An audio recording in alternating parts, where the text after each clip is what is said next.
Bien, bonjour à toutes et à tous. Alors c'est un honneur et un privilège aujourd'hui d'être parmi vous pour ma première visite sur l'île de la Réunion. Ça me donne non seulement l'occasion de découvrir des paysages extraordinaires, mais également l'opportunité de rencontrer une communauté de l'océan Indien dédiée à l'image. L'image et bien sûr l'image photographique sont des outils de communication et de représentation aptes à former des identités, les interroger, voire les transformer. Alors cette photographie qui nous permet de créer un espace de dialogue et d'activisme si précieux pour tisser ou consolider les liens entre individus divisés d'une même société. Alors c'est donc avec plaisir que je vais aborder les questions qui touchent à sa préservation, la préservation des photographies. Et je remercie David Gagneur de son invitation et également Jean-Gabriel Lopez pour m'avoir entraîné dans cette aventure. Alors, mes collègues parisiens furent amusés d'apprendre que j'allais à une réunion à La Réunion pour un entretien sur l'entretien des collections photographiques et leur commentaire fut concis, très bien, très bien. Alors, je vais essayer d'être aussi concis et moins redondant pendant le temps qui m'est dévolu pour cette présentation, que j'ai organisée en deux volets. Conserver quoi et conserver comment. Alors d'abord, conserver quoi? L'idée n'est pas ici de discuter d'un quelconque tri, d'un désherbage, comme l'appellent pudiquement les archivistes pour évoquer la destruction de documents jugés de moindre intérêt. Mon objectif sera ici de discuter ce qui fait sens dans une image, dans quoi s'incarnent les valeurs que l'on doit préserver et transmettre. Avec l'essor du numérique, nous avons changé de paradigme. On nous a souvent expliqué que les intrépides guerriers gaulois n'avaient qu'une peur, celle que le ciel leur tombe sur la tête. Eh bien aujourd'hui, je peux dire que c'est fait, le ciel nous est tombé sur la tête. Nos pieds sont sur le sol, mais nos têtes sont dans un nuage de données, dans un univers d'information et de communication. Et cela représente une nouvelle ère, parfois considérée comme la troisième des étapes de l'histoire de l'humanité qui ont eu un impact significatif sur notre vie sociale et sur notre environnement. Vous savez que la première ère fut agricole, quand les populations ont commencé à se sédentariser, à cultiver, à développer une économie fondée sur l'agriculture. La seconde ère fut industrielle, avec des richesses basées sur la production industrielle. Les populations ont quitté les villages pour se rapprocher des centres de production et donner naissance à des villes. On a assisté à des phénomènes de concentration de la production dans les usines, concentration du savoir dans les universités, concentration de l'art dans les musées, etc. Alors, nous sommes aujourd'hui à l'ère de l'information où la richesse se développe avec quelque chose d'immatériel, l'information. Et l'économie ne repose plus uniquement sur la vente de produits manufacturés, d'objets, mais aussi sur le partage de données. C'est ce qu'on appelle le capitalisme cognitif, avec des groupes phares comme Google, Facebook, qui figurent parmi les plus grandes capitalisations boursières. Alors il n'y a plus nécessairement de zones spécifiquement dédiées à la production. Chacun est à la fois producteur et consommateur d'informations et de données. Alors, les activités sont déconcentrées. On peut s'approvisionner, bien sûr, vous le savez, partout avec le e-commerce. On peut travailler de chez soi avec le télétravail. Et chacun produit un certain nombre d'informations. Et dans cette nouvelle économie, les images fixes et les images animées, les photographies et les vidéos prennent une place importante.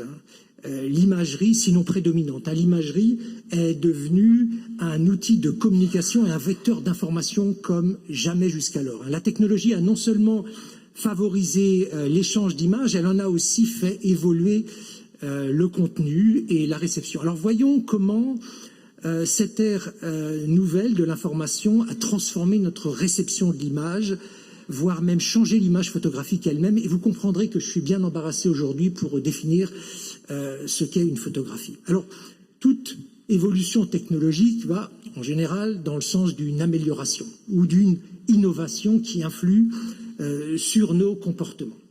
Il suffit de comparer quelques images pour saisir les évolutions dans l'usage de ce médium. Aujourd'hui, la photographie permet de produire rapidement de nombreuses images à faible coût, avec plus de spontanéité et de diversité. Photographier n'est plus un événement solennel où on se met en scène pour des générations futures. La photographie aujourd'hui numérique est un média instantané, bon marché. Alors c'est plus j'étais mais je suis ici, je fais cela. Et ces images ont d'abord une valeur de communication, une valeur d'immédiateté, sans doute moins cette valeur mémorielle comme jadis où l'on posait pour figer les événements importants de la vie sociale, le mariage, les naissances, les baptêmes, les communions, les vacances. Et il y avait alors les photographes et les photographiés. Aujourd'hui, comme 95% de la population a un smartphone,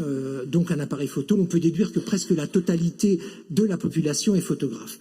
Et donc l'usage de la photographie s'est généralisé et est devenu une activité ludique. Cette photographie pour consommation rapide, immédiate, est faite pour être partagée instantanément sur les réseaux sociaux, puis vite oubliée. Alors je présente ici des images fixes, ce qui n'est plus tout à fait le cas. La frontière entre la photographie et la vidéo se dissipe, en particulier avec le concept de live photo introduit sur l'iPhone.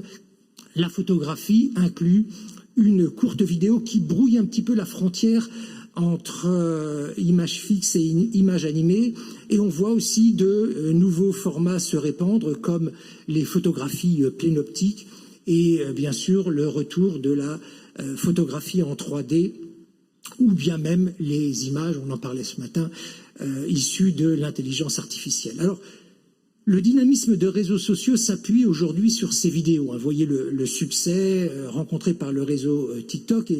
Et si toutes ces productions, photos et vidéos sont vite périmées ou oubliées, elles n'en sont pas moins un reflet intéressant de notre époque pour les historiens et sociologues de demain. Alors, outre ces nouveaux usages, une évolution flagrante réside dans la quantité d'images que nous générons et que produit notre société. En quelques minutes, nous générons plus d'images que tout ce qui a été produit pendant tout le 19e siècle et bientôt pendant tout le 20e siècle. Facebook est aujourd'hui la plus grande bibliothèque d'images du monde avec des centaines de milliards d'images, et les institutions traditionnelles ne conservent qu'une goutte d'eau de ce patrimoine photographique. 99,99% de notre patrimoine photographique se trouve dans le cloud. Alors, certes, nous produisons énormément d'images, et ces images d'aujourd'hui n'ont plus les mêmes usages ou destinations qu'au siècle passé, mais au-delà de ces différences quantitatives et qualitatives, il y a une évolution profonde de ce que nous appelons photographie et qui s'est insidieusement imposée à nous tous. Il y a 30 ans, lorsqu'un collègue me disait « je vais t'envoyer cette photo », je m'attendais à recevoir par la poste une enveloppe contenant un tirage. Et aujourd'hui, un collègue me dit « je vais t'envoyer cette photo », eh bien je ne m'attends pas à recevoir un courrier par la poste, mais un courrier électronique, un email, avec un fichier numérique de l'image en pièces jointes. Voire un partage instantané sur mon téléphone portable. Alors, cela veut dire quoi? Eh bien, nous avons intégré, sans vraiment le réaliser, le fait qu'une photographie est devenue un objet immatériel. Le terme de photographie est polysémique. Il désigne maintenant des objets de nature totalement différente, et le nouveau sens tend à évacuer l'ancien. Alors, c'est une chose courante, le sens des mots évolue avec les technologies. Quand un collègue canadien me dit qu'il a acheté un beau char, je ne m'attends pas à voir cela, une carriole tirée par des chevaux. Et si jusqu'à la fin du XVIIIe siècle, un tirage était une impression mécanique, une gravure ou une estampe, au XXe siècle, le tirage est devenu une impression chimique, et aujourd'hui, un tirage, une impression à jet d'encre, ce qu'on appelle couramment un tirage numérique. Alors de la même façon, photographie désigne aujourd'hui des types d'objets qui ont peu de choses en commun, si ce n'est le fait d'être une image. Alors vous pourrez m'opposer que ce n'est pas nouveau, car tout au long de l'histoire de la photographie, on a appelé aussi bien photographie un daguerréotype, c'est-à-dire une photographie sur une plaque de métal argenté, qu'une diapositive Kodachrome 100 ans plus tard. Alors il est vrai que ces deux types d'images relèvent de technologies qui n'ont rien à voir, mais ces images avaient tout de même un point commun qui justifiait leur dénomination de photographie. Elles étaient toutes des images formées par l'action de la lumière sur une surface sensible. C'était ça la définition d'une photographie, une image formée directement par la lumière sur un support sensible à la lumière. Alors, ce qui retient mon attention aujourd'hui n'est pas tant que l'on nomme photographie des tirages à jet d'encre, même si ce sont plus des dispositifs d'imprimerie que de photographie. Ce que je tiens à souligner ici, c'est le fait que l'on fait usage du terme de photographie pour désigner deux types d'objets qui sont fondamentalement différents. D'une part, des images incarnées dans un substrat matériel, des tirages papier, des négatifs sur plaques de verre, et d'autre part, des images immatérielles comme des fichiers numériques. Et pour moi, ces deux régimes de manifestation d'une œuvre photographique ne sont pas interchangeables. La distinction est importante à souligner et ne relève pas d'un simple formalisme.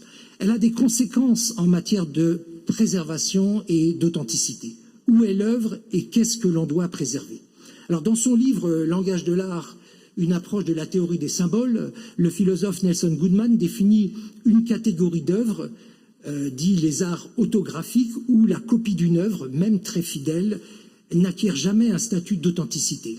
C'était le cas pour la peinture, la sculpture, où l'œuvre s'incarne dans les matériaux de l'œuvre, dans la matière, et également pour la photographie, où l'œuvre consiste en une image matérielle sur papier. Cet objet d'immanence se manifeste de lui-même, et à l'opposé, il y a ce qu'il nomme ou ce qu'il classe comme des arts allographiques, et on y trouve la musique, la littérature, la gastronomie, où l'œuvre, enfin pour en citer quelques-uns, où l'œuvre est en quelque sorte immatérielle et nous est rendue sensible à partir de l'exploitation d'un objet physique, un livre, une partition, une recette de cuisine, un fichier numérique. Alors, on joue une partition ou un disque, on lit un livre ou un fichier numérique, et là, l'important n'est pas d'avoir en main un manuscrit original, la partition originale ou un fichier original pour que l'œuvre se manifeste.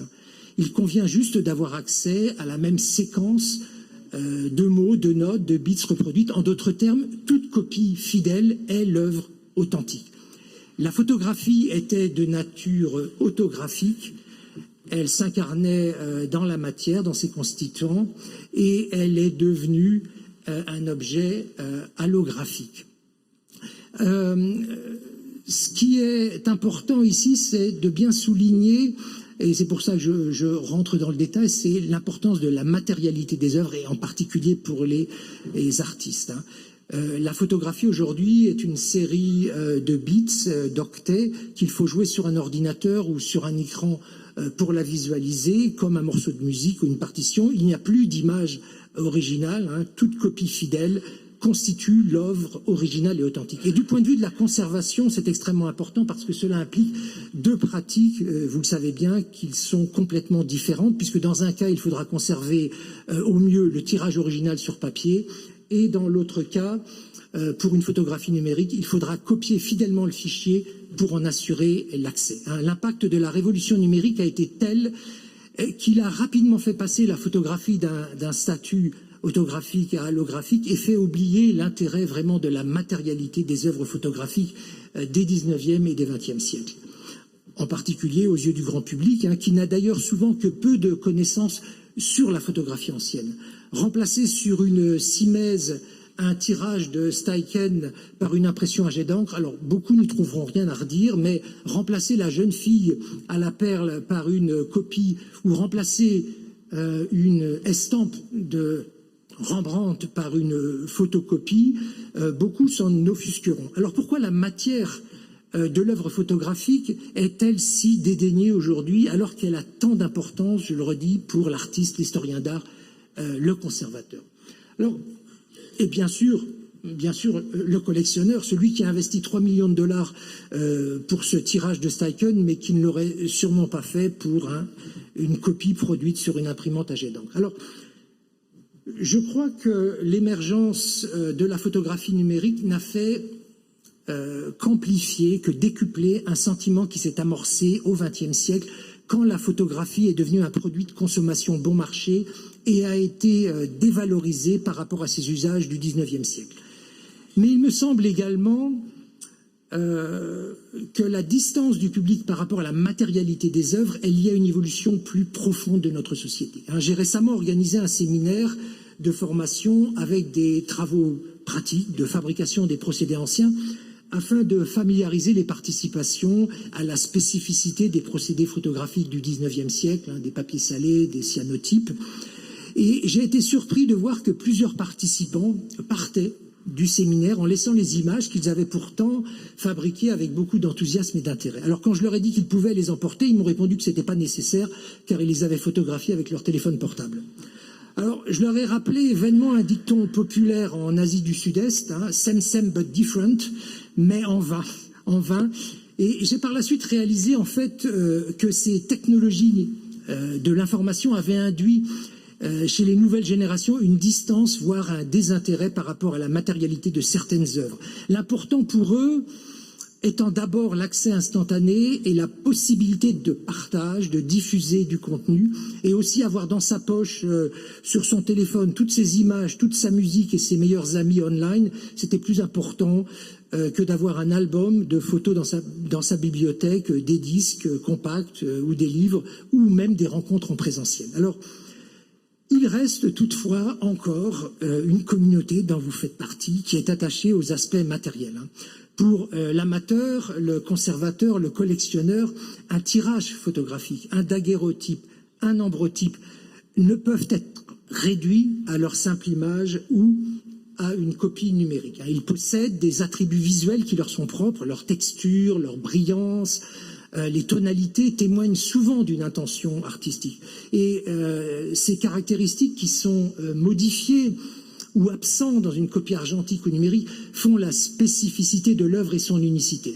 Ils lui confèrent une valeur au-delà du simple contenu visuel, des attributs visuels qui sont importants pour l'appréhension de l'œuvre. À tel point que mon collègue Paul Messier à l'université de Yale travaille sur une méthodologie pour quantifier ces éléments, la couleur, le brillant, la texture, l'épaisseur du papier. Et il peut ainsi comparer objectivement et éventuellement apparier les œuvres d'un artiste dispersées dans différentes collections. Alors, le tirage original fait également référence et permet de déterminer si une copie numérique diffusée sur le web a été manipulée, soit pour faire une fake news, soit avec les meilleures intentions du monde pour lui conférer une apparence plus flatteuse. Et d'ailleurs, c'est devenu une pratique courante, voire systématique, grâce aux outils numériques. Il y a quelques années, mon collègue Marc Jacob a repéré sur Internet cette image présentée comme une plaque autochrome.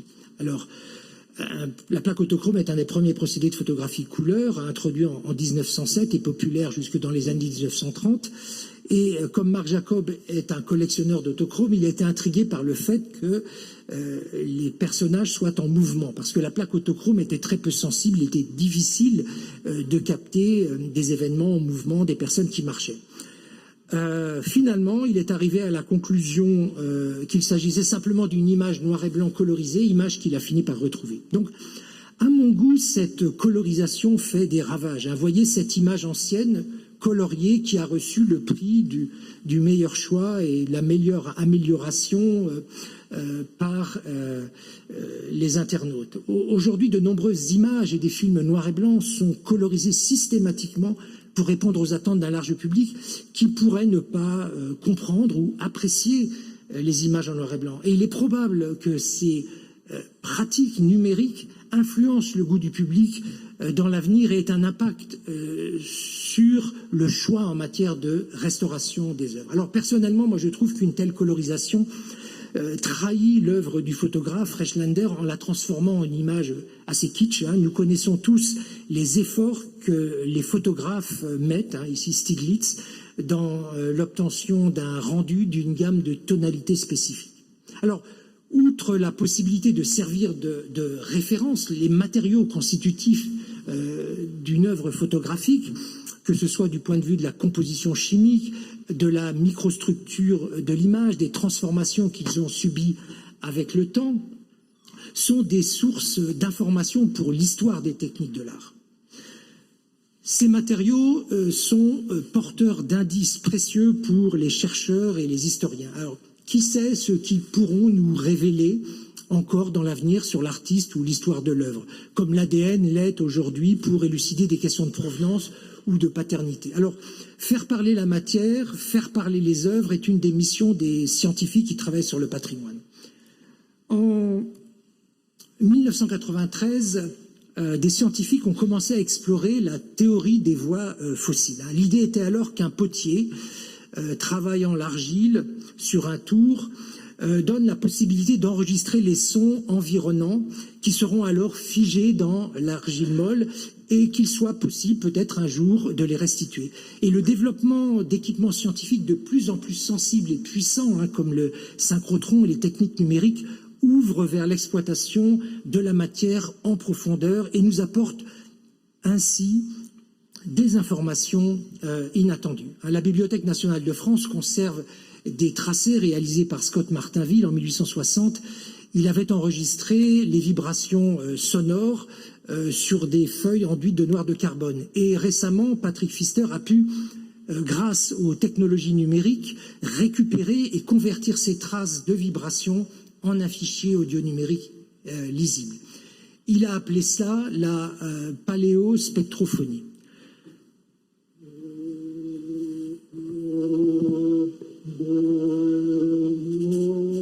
Vous connaîtrez peut-être la musique.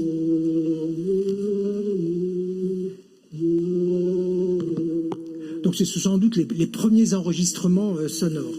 Donc ce que je veux dire, c'est que tout objet... on va l'arrêter. Tout objet matériel comporte des marqueurs, des traces qui font sens si l'on sait ou si l'on peut les lire. Et les documents photographiques contiennent aussi des informations précieuses pour l'avenir qui peuvent en accroître l'importance et la signification. Par exemple, ce négatif sur plaque de verre du peintre Édouard Degas a vieilli, il a pris ces magnifiques colorations jaune-orangé qui sont inhabituelles pour un négatif. Alors, une copie numérique de ce négatif en noir et blanc, comme on l'a souvent fait pour des négatifs, dissimule cette information. Et même si l'on numérise en couleur, l'origine de cette coloration ne pourrait être que l'objet de spéculation, car il faudra analyser les matériaux pour savoir de quoi il s'agit.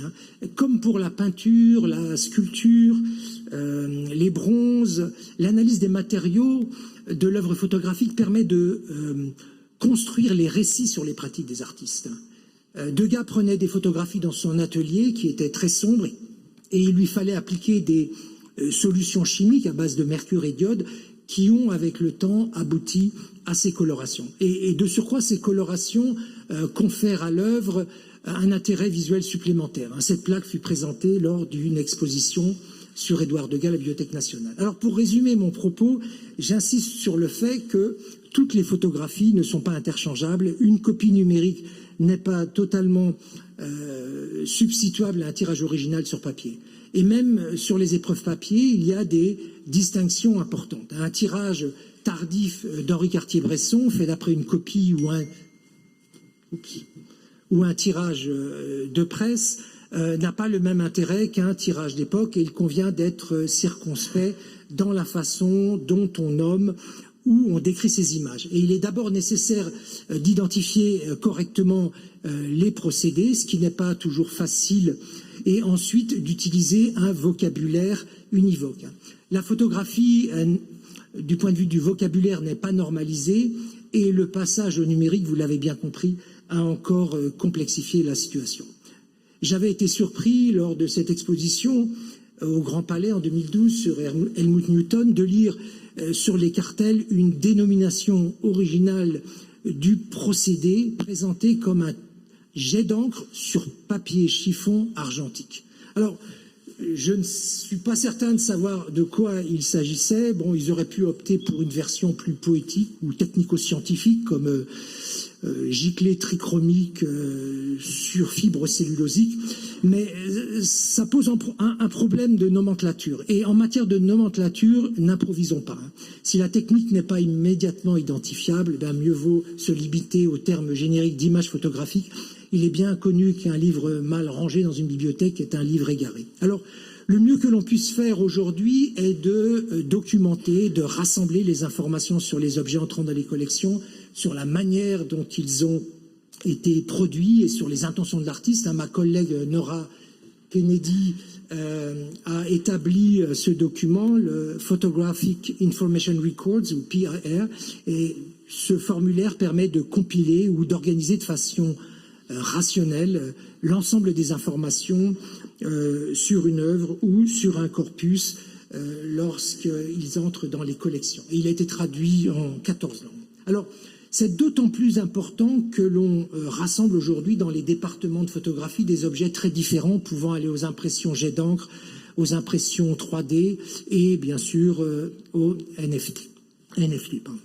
Alors, avec cette évolution des collections, cet élargissement de la typologie des œuvres, de nouvelles professions émergent, comme les restaurateurs de ce que les anglo-saxons nomment time-based media. Je ne suis pas sûr qu'on ait une traduction en français, mais ce type de restauration englobe la conservation de toutes les œuvres numériques se déployant dans le temps, activité dont Jean-Gabriel Lopez fut sans doute un des pionniers en France. Alors, voilà, dans cette première partie, j'ai souhaité insister sur le conserver quoi, les diverses manifestations d'une œuvre photographique, l'importance de cerner la nature de l'objet, sa matérialité, et de le désigner avec une terminologie appropriée. Pour être sûr de bien pouvoir transmettre l'essentiel de ces valeurs aux générations futures. Alors après le conserver quoi, ce qui est le propre de l'œuvre, évoquons le conserver comment. La conservation des images nées numériques ainsi que la préservation des données numériques est plus que jamais un souci d'actualité. Qui n'a pas perdu un ensemble d'informations précieuses au cours du transfert ou du crash d'un disque dur?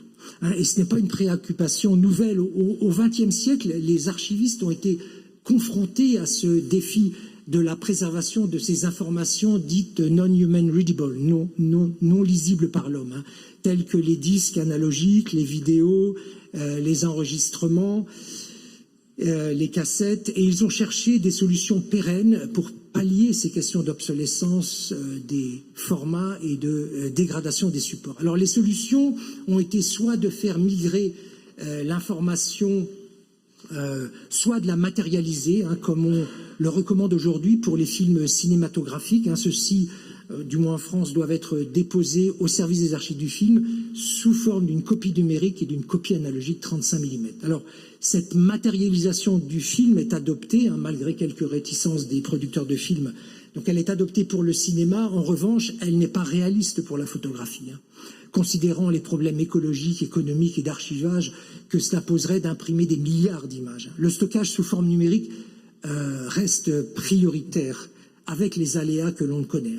Comment pérenniser ces données numériques? Je me souviens, et vous avez sans doute également, des espoirs éphémères apparus avec les mémoires optiques et les compact disques dans les années 90, alors que le marché des CD et des DVD était en pleine expansion. Ils ont été annoncés comme des supports de stockage du futur pour les données numériques. Un format standard qui serait accessible pendant plus d'un siècle. Où en est-on aujourd'hui? La quantité d'images et la taille des fichiers augmentant, la capacité de stockage des CD est trop limitée et leur lecture est sujette à caution. Après quelques années seulement, certains CD ne sont plus lisibles et les nouveaux ordinateurs n'ont même plus de lecteur de compact disque. L'utilisation courante des CD aujourd'hui est la suivante, recyclée comme épouvantail. Alors, d'autres tentatives ont vu le jour pour garantir le succès de la préservation à long terme, conservation sur des temps longs. On a introduit des techniques de microgravure des données sur des plaques métalliques ou sur des plaques de verre. Mais alors, là où l'histoire devient vraiment cocasse, c'est que la photographie a été proposée comme un support de sécurité pour le stockage de l'information numérique. Dans le système d'archivage BitSafe qui a été développé par mes collègues de Bâle, l'information numérique est enregistrée sous forme d'un code barre 2D sur un microfilm couleur ilfochrome, et on évite ainsi l'obsolescence de la machine de lecture, puisque n'importe qui peut accéder aux bits enregistrés à l'aide d'un microscope. Et en outre, il y a une image, ici, la Joconde, qui informe sur le contenu, et on trouve toutes les métadonnées nécessaires pour déchiffrer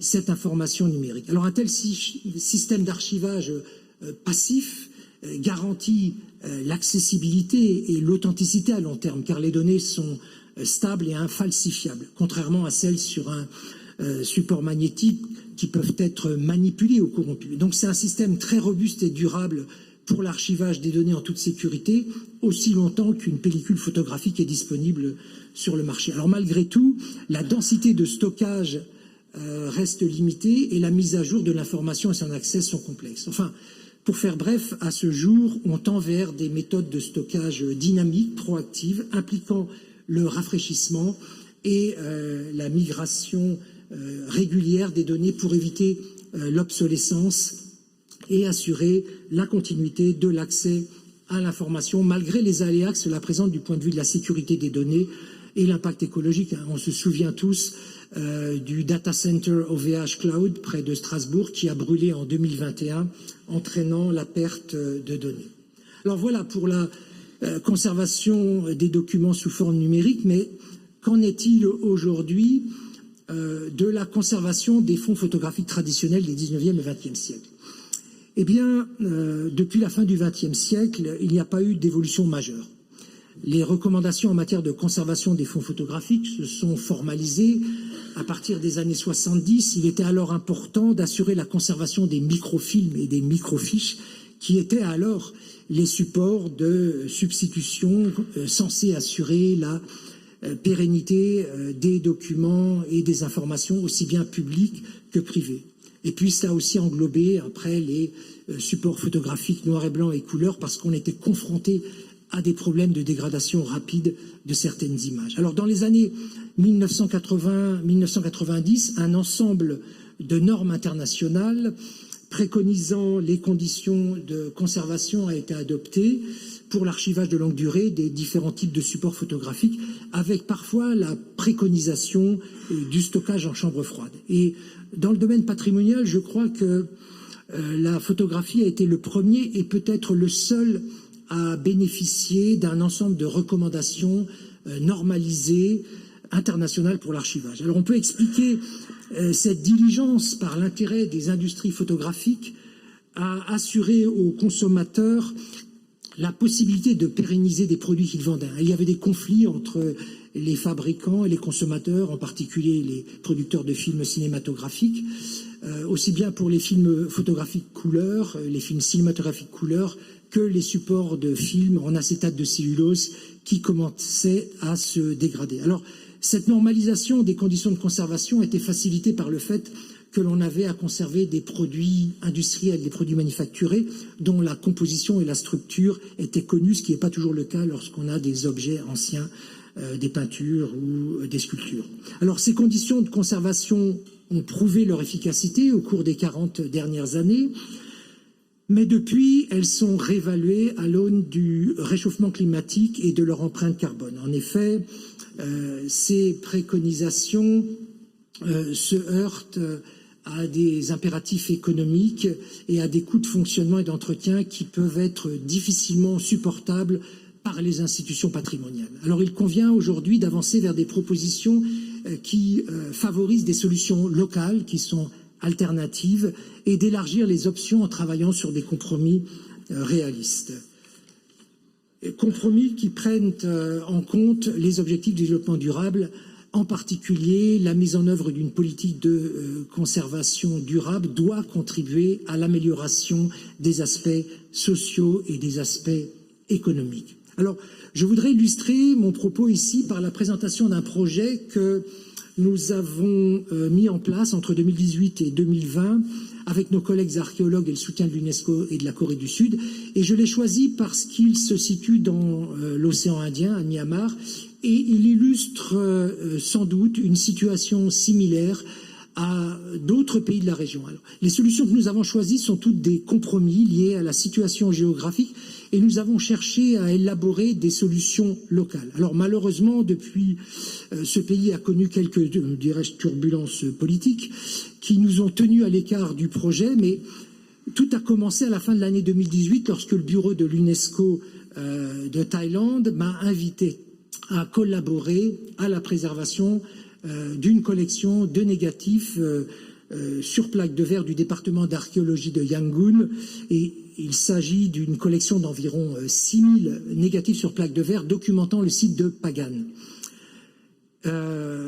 Pagan, un lieu important qui montre non seulement des monuments mais aussi des objets provenant de différentes régions. Alors ces images étaient d'autant plus intéressantes qu'elles dataient de la première moitié du XXe siècle, entre 1903 et 1953, et Pagan, qui est un site archéologique extraordinaire par sa richesse et son ampleur, et qui s'étend sur plus d'une centaine de kilomètres carrés sur la rive gauche de l'Iradaoui, et qui a été du 9e au 13e siècle la capitale du royaume de Pagan, le premier empire birman. Et il subsiste des milliers de monuments, des stupas, des monastères, des palais, des fortifications, des sculptures, des peintures murales, des gisements archéologiques. Mais malheureusement, Pagan se situe dans une zone sismique. Et en 1975, puis plus récemment en 2016, il y a eu des tremblements de terre qui ont provoqué de graves dommages et parfois la destruction totale de monuments. Près de 2000 structures ont été en partie ou totalement détruites après les séismes. Alors, bien sûr, il y a eu des tentatives, des efforts pour reconstruire, pour restaurer ces monuments, mais alors ça a été le début d'une controverse avec les archéologues, parce que la plupart des temples réparés n'ont pas été reconstruits selon les formes d'origine, mais ont été modelés d'après l'un des quelques temples qui restaient intacts. Alors, il en est résulté une terrible uniformité et une perte de valeur historique, architecturale et artistique. Donc, en 1996, l'UNESCO a refusé la demande d'inscription de Pagan sur la liste du patrimoine mondial, et une des raisons était la prévalence de restauration inauthentique. Donc, en 2019, en vue d'une nouvelle demande de classement, il convenait de rassembler la documentation autour de ces monuments pour s'assurer d'une restauration qui soit plus respectueuse. D'où l'intérêt de cette collection de plaques photographiques miraculeusement préservées. Alors ces négatifs, qui sont parfois de grand format, révèlent, outre leur valeur artistique, beaucoup d'informations sur les objets et monuments endommagés. Sur certaines plaques, des détails de monuments sont clairement lisibles, et ça confère à cette collection une grande valeur documentaire, en particulier dans l'objectif de la restauration des monuments. Alors, ces négatifs avaient été laissés malheureusement sans soin pendant plus de 70 ans dans un environnement tropical, et ils avaient déjà souffert de ces conditions. Alors notre rôle était donc de pérenniser cette collection de plaques photographiques afin de permettre leur consultation et leur numérisation, mais de réaliser ce projet en essayant de limiter notre empreinte carbone avec une recherche de solutions locales.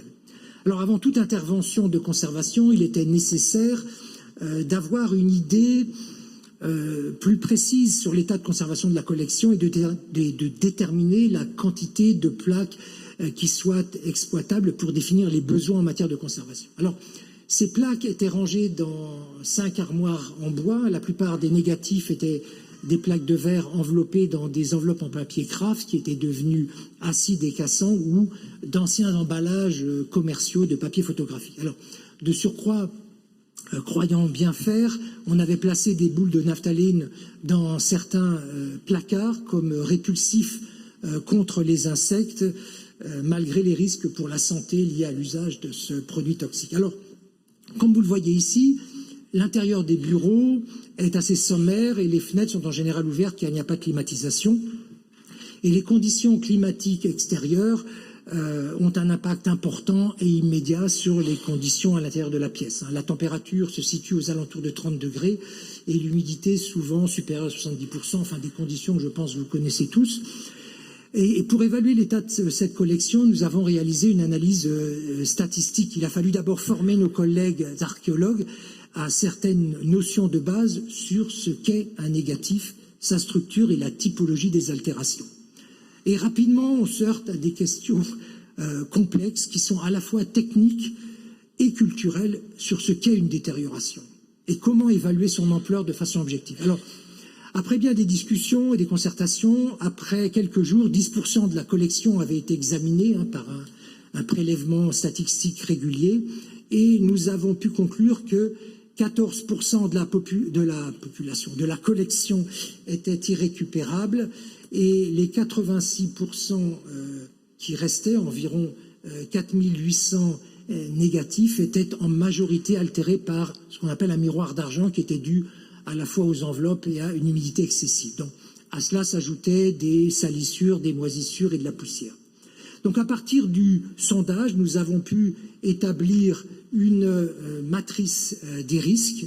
Celle-ci était claire. Il fallait d'abord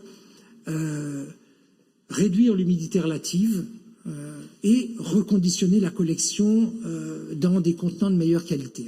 La question de la température, dans le cas de cette typologie d'objets, était moins prégnante. Ces matériaux s'avèrent moins sensibles à la chaleur que les films photographiques ou les photographies couleur. Alors nous nous sommes focalisés sur le moyen de maintenir la collection dans une atmosphère sèche. Et nous avons considéré la possibilité de créer un micro-environnement à faible humidité en utilisant ces armoires sèches. Alors ces armoires sont couramment utilisées dans les régions humides pour protéger les appareils photographiques contre les moisissures ou pour stocker des composants électroniques sensibles à l'humidité. Alors elles mettent en œuvre des technologies robustes, simples, qui présentent l'avantage d'une faible consommation d'énergie et de faibles besoins d'entretien. Alors la déshumidification est faite soit par un système de refroidissement, par effet Peltier, qui élimine l'humidité par condensation sur une surface froide, soit avec des sels déshydratants qui sont régénérés automatiquement. Et l'armoire est fermée hermétiquement, ce qui permet de maintenir les conditions à l'intérieur et protège de la poussière et des insectes. Alors, pour évaluer l'efficacité de ce système de déshumidification, j'ai d'abord humidifié des documents dans une enceinte climatique et je les ai ensuite transférés dans l'armoire sèche avec un point de consigne ajusté à 30% d'humidité relative. Donc j'ai placé cette armoire sèche dans une housse et après 8 jours de fonctionnement, l'humidité relative est passée de 70% à 35% dans l'armoire sèche.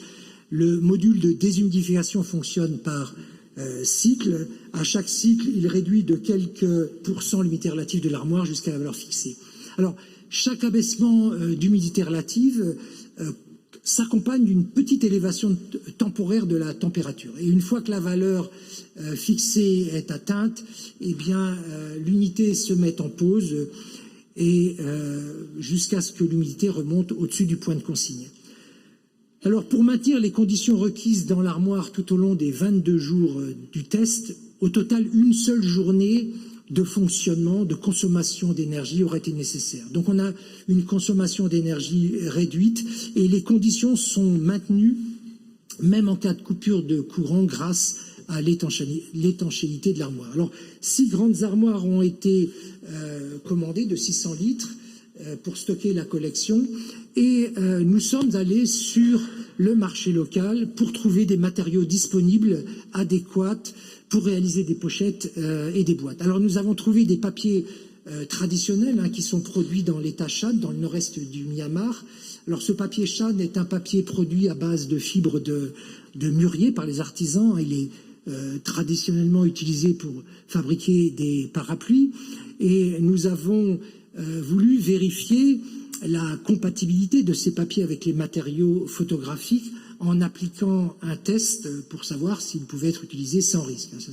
Ce test est le test d'activité photographique. Alors malheureusement, ces papiers n'étaient pas tous acceptables, et de plus, ils avaient une structure qui était assez irrégulière et qui risquait d'endommager les plaques par abrasion. Donc la seule option qui nous restait était d'importer ces pochettes. Alors, importer ces pochettes de l'étranger, c'est-à-dire généralement on utilise ces pochettes à 4 rabats, revenait à 5 $ la pochette, soit la modique somme de 28 000 $ pour la collection. Alors, nous avons décidé d'importer des rames de papier que nous avons découpées, et lorsqu'on fait une enveloppe avec 4 rabats, comme le schéma le présente, on perd les 4/9 du papier.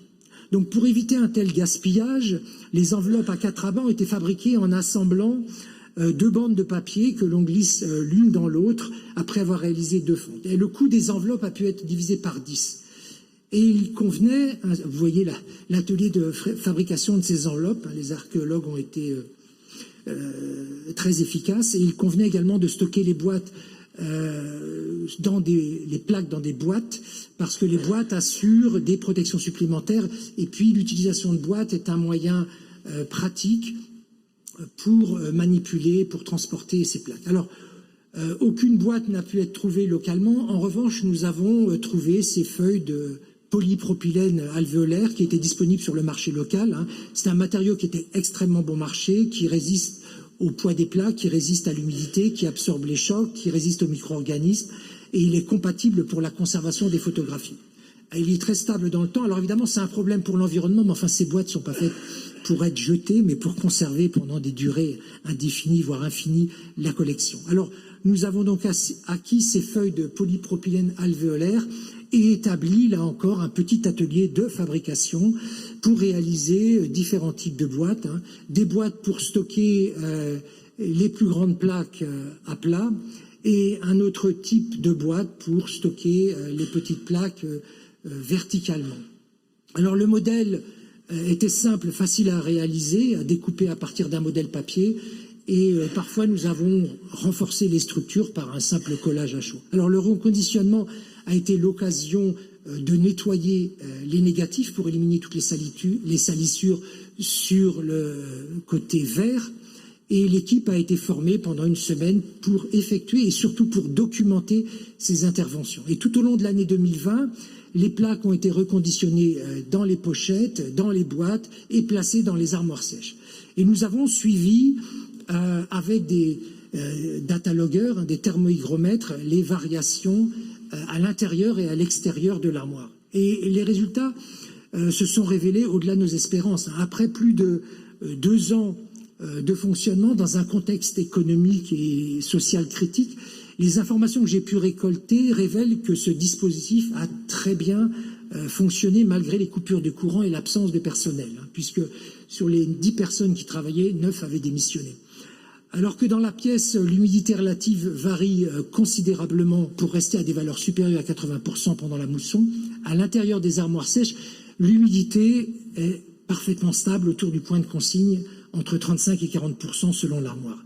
On observe des pics pendant des temps courts qui correspondent sans doute à l'ouverture des armoires. Donc le choix de ce type d'armoire s'avère donc particulièrement intéressant parce qu'il permet de maintenir une humidité basse tout en limitant la consommation d'énergie. Et grâce à l'étanchéité de l'armoire, la déshumidification ne fonctionne que sporadiquement. Alors l'idéal serait bien sûr de connecter ces armoires à des panneaux solaires, des cellules photovoltaïques pour générer l'électricité.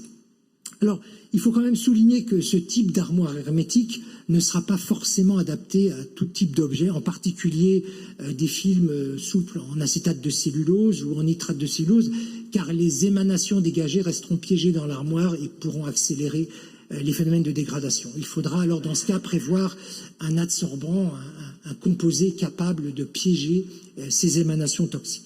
Voilà, je vous ai présenté une approche qui illustre cette démarche de recherche d'un compromis et s'éloigne de l'application systématique des recommandations normalisées. Un compromis qui prenne en compte les objectifs du développement durable, c'est-à-dire non seulement la limitation de la consommation énergétique et de l'empreinte carbone, mais également la formation, l'éducation, le partenariat, l'utilisation des ressources locales. Et il me semble intéressant de multiplier ce type d'approche en essayant de s'appuyer au mieux sur les ressources disponibles localement, qu'elles soient humaines ou matérielles. Alors, je vais conclure ici avec vous cet exemple en vous remerciant de votre attention, en remerciant également les équipes enthousiastes avec qui j'ai pu travailler. Le chemin était sinueux, comme vous pouvez le voir, parfois risqué, mais nous avons réussi à développer une proposition qui tient la route et a pu bénéficier de l'implication de tous. Nos valeurs ne se résument pas à ce que nous avons, mais d'abord à ce que nous partageons, que ce soit au niveau du patrimoine iconographique que celui de l'expertise et des savoirs. Merci de votre attention.